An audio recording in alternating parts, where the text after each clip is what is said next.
आत्महत्या आज सबैको चासोको विषय बन्न पुगेको छ, संसारभरि पनि नेपालमा पनि।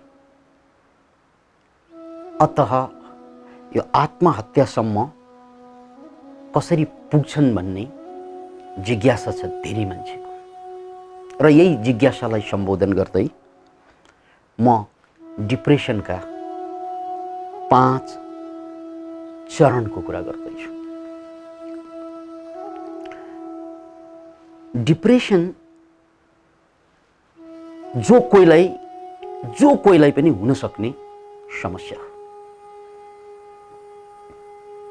मानसिक समस्या। किनकि डिप्रेस भइरहँदा अत्यन्त पीडाको महसुस हुन्छ मान्छेलाई।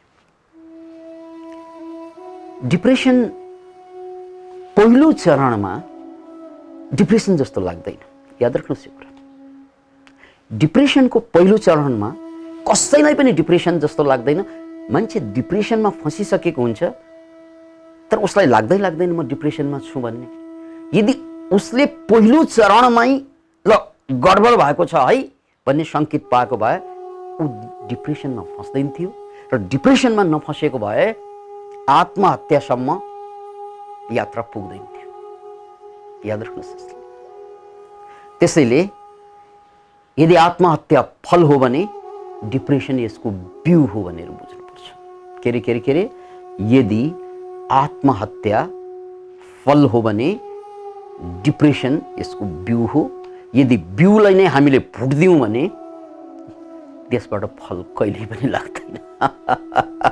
यदि बिउलाई नै हामीले फुट्न सक्यौँ भने, रोस्ट गर्न सक्यौँ भने कहिल्यै कुनै पनि हालतमा त्यो फल बन्न सक्दैन। अतः डिप्रेसनको पहिलो स्टेजमा लक्षण के देखा पर्छ त भने नेगेटिभ विचारको बाढी आउन थाल्छ। के आउन थाल्छ? नेगेटिभ विचार।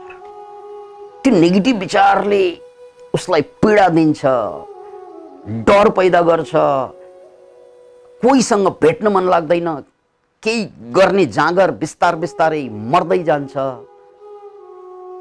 यो बेला डिप्रेसनभित्र ऊ छिरिसकेको हुन्छ। एक दिन भएर होइन, यस्तो अवस्था रहिरह्यो भने हप्ता 2 हप्ता यसरी लगातार नेगेटिभ विचारको बाढी, एक दिनकोले होइन, बाढी आइरह्यो, त्यो हप्तौं बसिदियो भने तपाईँ डिप्रेसनमा छिरिसक्नुभयो। यो पहिलो स्टेज।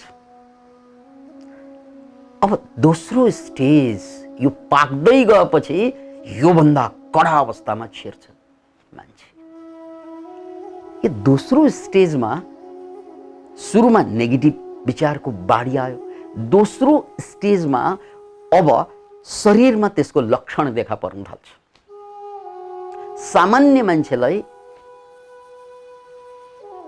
भोक नर्मल्ली टाइममा लाग्छ, तर डिप्रेसनभित्र छिरिसक्नु भयो भने, यो लक्ष्मण रेखालाई नागिसक्नु भएको छ भने अब तपाईको भोक मर्दै जान्छ, भोकै लाग्दैन।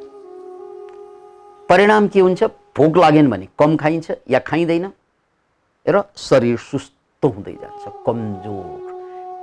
बिस्तारै उसले आफूलाई मानसिक रूपमा त कमजोर भइ नै सक्यो, अब शारीरिक रूपमा पनि कमजोरीको महसुस गर्छ, डुब्लाउँदै जान्छ। कोही यसको उल्टो भइदिन्छ फेरि।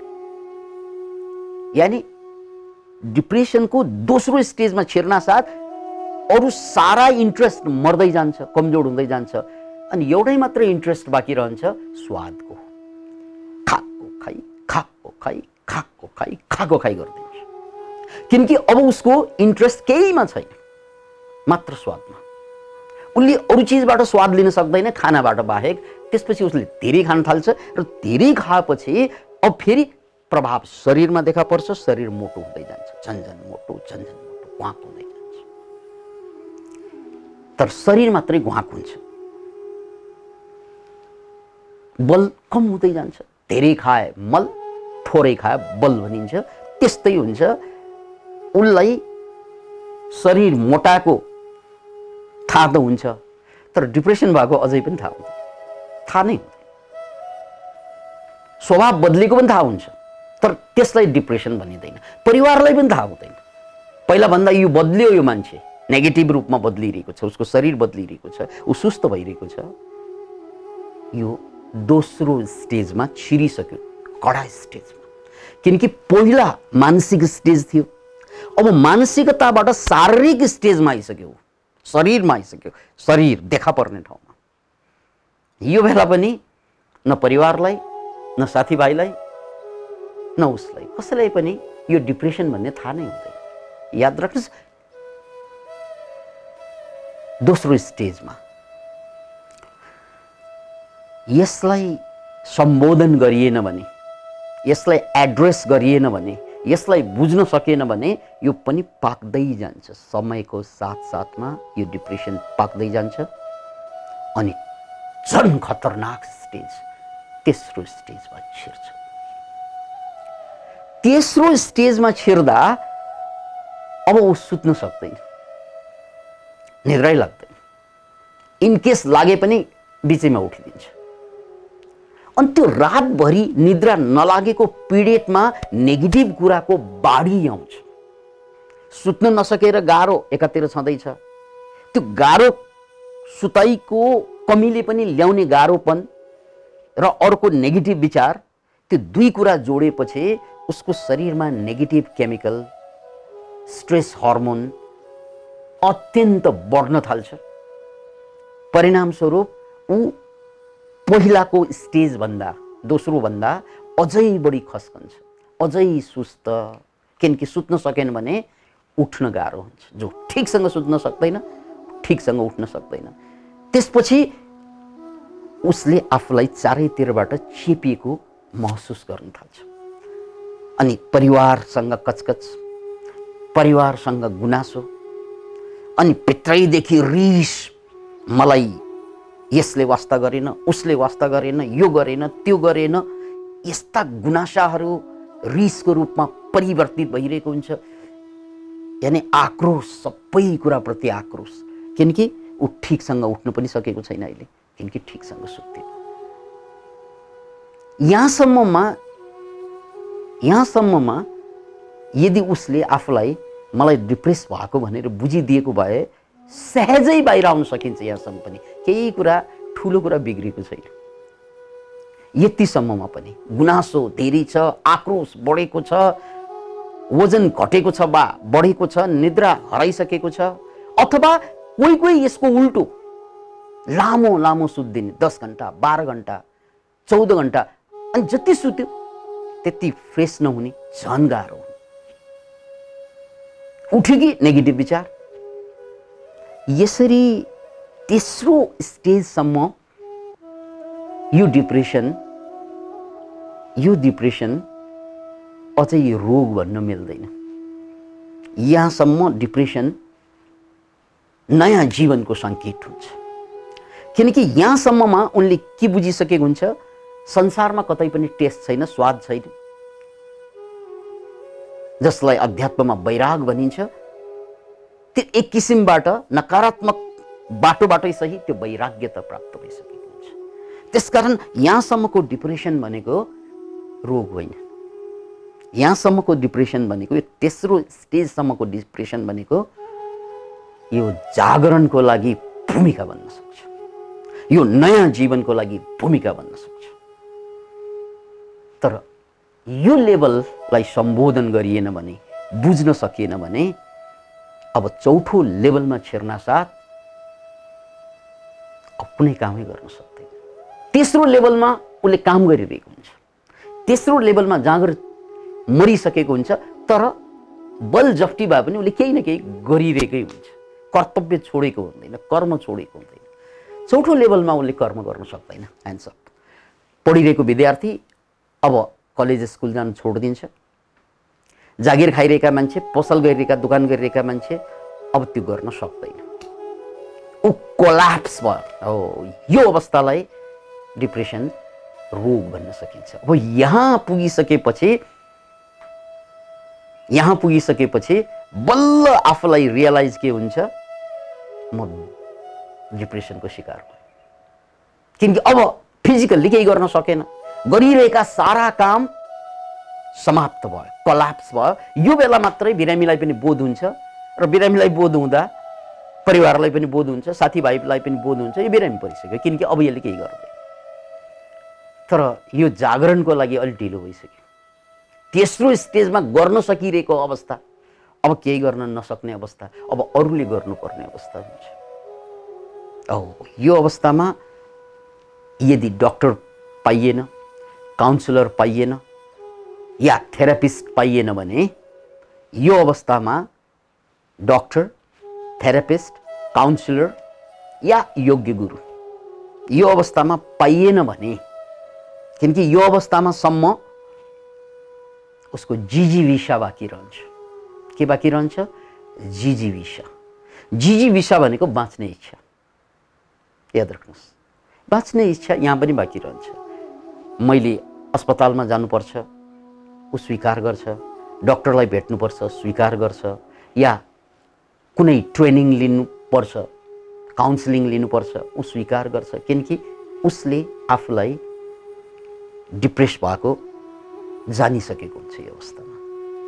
र जिजीविषा बाँकी रहन्छ, सारा कर्म उसले छोडिसकेको हुन्छ, तर बाँच्ने इच्छा बाँकी रहेको कारणले गर्दा अझै होप बाँकी छ यहाँ। यो बेला पनि ठीक काउन्सिलर भेटायो भने, ठीक गुरु भेटायो भने, ठीक निर्देशन पथ प्रदर्शन भयो भने यो मान्छे मजाले जाग्न सक्छ। तर यहाँ पनि ठीकसँग सम्बोधन भएन, ठीक डक्टर भेटाएन, ठीक काउन्सिलर भेटाएन, ठीक गुरु भेटाएन, ठीक पथ प्रदर्शक भेटाएन, भेटाइएकाहरूले पनि उसलाई सम्हाल्न सकेन भने यो डिप्रेसन लामो हुँदै जान्छ। त्यसपछि ऊ अन्तिम स्टेजमा गएर ठोकिन्छ, 5औं स्टेजमा। यहाँ ठोकेपछि जिजीविषा मरिदिन्छ। योभन्दा अगाडिको स्टेजमा कर्म मात्रै स्लो भयो, यहाँ कर्म समाप्त भयो 4थो स्टेजमा, तर जिजीविषा पनि समाप्त हुन्छ 5औं स्टेजमा गएर। त्यसपछि दिमागमा बार बार बार बार एउटै विचार आउँछ, अब मर्नुपर्छ, अब केही हुँदैन, अब डक्टरबाट केही हुँदैन, अब गुरुहरूबाट केही हुँदैन, अब काउन्सिलरबाट केही हुँदैन, अब संसारबाट केही हुँदैन, कसैबाट पनि केही हुँदैन, त्यसकारण मर्नुपर्छ। अब मर हो, यो मर्ने विचार आयो भने, यो आत्महत्याको विचार आयो भने यो मान्छेले आत्महत्या गर्ने चान्स 50% हुन्छ। यहाँ नपुगिकन मान्छेले आत्महत्या गर्दैन। डिप्रेसनको 5औं स्टेजमा नपुगिकन आत्महत्या गरिँदैन। त्यसकारण आत्महत्यालाई अचेल रोगै भनिन्छ, किनकि यो मानसिक रोगको परिणाम हो आत्महत्या। कोही मान्छे रिसमा, आवेशमा आत्महत्या गर्छन्, कोही यो अपवाद हुन्छ, तर सिस्टमेटिकली आत्महत्यासम्म पुग्नु भनेको त्यहाँभन्दा अगाडि रोग आउनुपर्छ। त्यो पनि 5वटा स्टेज छन्, 4वटा स्टेजसम्म ऊ मर्न चाहँदैन। कति बचाउने ठाउँ हुन्छ डिप्रेस भएको मान्छेलाई, कति ठाउँ छ, तर त्यो बेला उनले साथीभाइ, उनका परिवार कसैले पनि उनलाई बुझ्दैन। त्यो नबुझ्नुको परिणामस्वरूप ऊ 5औं स्टेजमा पुग्छ र यहाँ पुगिसकेपछि उसलाई बचाउन गाह्रो हुन्छ। अब यहाँ पुगिसकेपछि उसलाई कडाभन्दा कडा औषधि दिनुपर्ने हुन्छ, उनलाई कडाभन्दा कडा ट्रिटमेन्ट गर्नुपर्ने हुन्छ। कतिपय ट्रिटमेन्ट त ब्रेनमा इलेक्ट्रिक सक पनि दिन्छ, इलेक्ट्रिक सक दिएर ब्रेनलाई लाटो गरेर राख्नुपर्ने हुन्छ। औषधि पनि कडाभन्दा कडा दिएर लाटो गर्नुपर्ने हुन्छ।